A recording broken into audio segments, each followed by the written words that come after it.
Então, seguindo aqui, né, além dos marcadores, como eu estava falando na aula anterior, que são de símbolos, nós temos aqui ao lado alguns numerados, né, onde nós temos números, letras, romanos, entre outros recursos aqui também, que é possível nós definirmos como formato de número. Temos outros aqui que são marcadores, né, com cabeçalhos, então eu posso colocar marcadores e submarcadores, títulos e subtítulos, vamos se dizer assim, depois dentro de alguns projetos práticos nós vamos também estar utilizando, né, e aqui temos opções de parágrafo e recuo, que também são interessantes. Se você deixar os textos selecionados e, por exemplo, diminuir o recuo dele, ó, ele vai andar para a margem, que é a esquerda, né? Vai até ele chegar no limite dela. Se eu aumento o recuo, ele vai andar, né, para o lado direito. Então é bem tranquilo, você consegue trabalhar isso aí.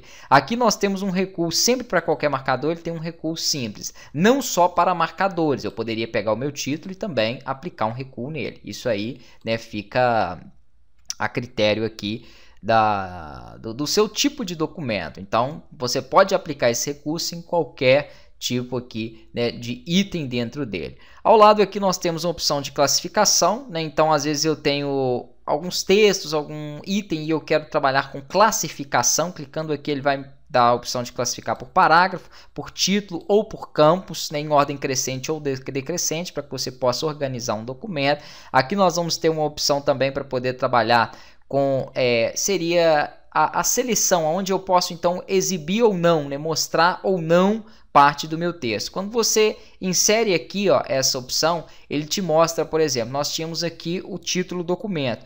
Todos esses objetos, ele me mostra que foram criados no Word. Por quê? Porque todos esses elementos eu criei aqui, né? Então eu poderia ter um elemento que foi copiado e aí ele separa e organiza ele para mim por tipo de objeto. Isso aqui é bem específico, é para quando você tem, por exemplo, um projeto no Word e acaba importando outras coisas do Excel, do PowerPoint, do Access, e você quer fazer uma divisão desses elementos e saber qual elemento é aqui nativamente do Word, qual elemento é do Excel, né, entre outros. Então serve somente para isso. Aqui abaixo nós temos o espaçamento entre as linhas e parágrafos. Significa o quê? Vamos selecionar esses 4 textos aqui que estão no marcadores, né? Vem aqui eu posso definir o espaço de linha entre eles, ó, aumentando ou diminuindo esse espaço. Se você quiser um espaço diferente do que está aqui, você tem a opção aqui, ó, em opções de espaçamento de linha, e aqui então você vai ter uma configuração um pouco mais elaborada para poder, né, deixar esse espaçamento menor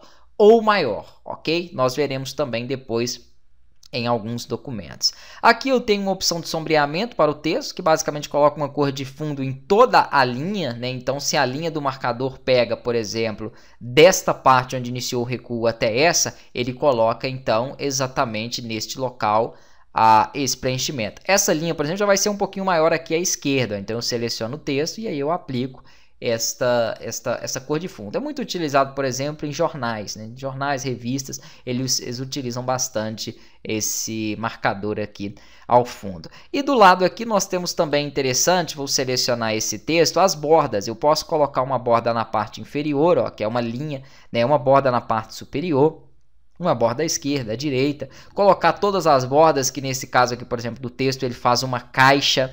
Ah, mas eu não gostei dessa borda, eu preferi uma borda na cor azul e pontilhada. Não tem problema. Se você quer algo diferente do que tem aqui pré-definido, você tem que selecionar e entrar aqui, por exemplo, em bordas e sombreamentos. Aí, assim como vários outros recursos que eu citei, ele te dá configurações um pouco mais específicas relacionadas àquele objeto. Então, vou mostrar aqui de forma rápida. Ó. Eu posso deixar a borda caixa, que pega aqui 100% por fora do objeto. Posso selecionar um estilo dentre esses que tem aqui no caso pontilhado, posso selecionar uma cor qualquer para ela, posso selecionar uma espessura aqui em largura. Ó. Ah, mas eu estou mudando e nada aconteceu. Realmente, nada aconteceu porque ainda não foi aplicada. Quando eu clicar aqui em OK, ó, ele aplica justamente aquela configuração que eu fiz. Então eu tenho uma borda pontilhada na cor azul, né, da forma em que eu havia ali previamente estruturado. Então é muito tranquilo.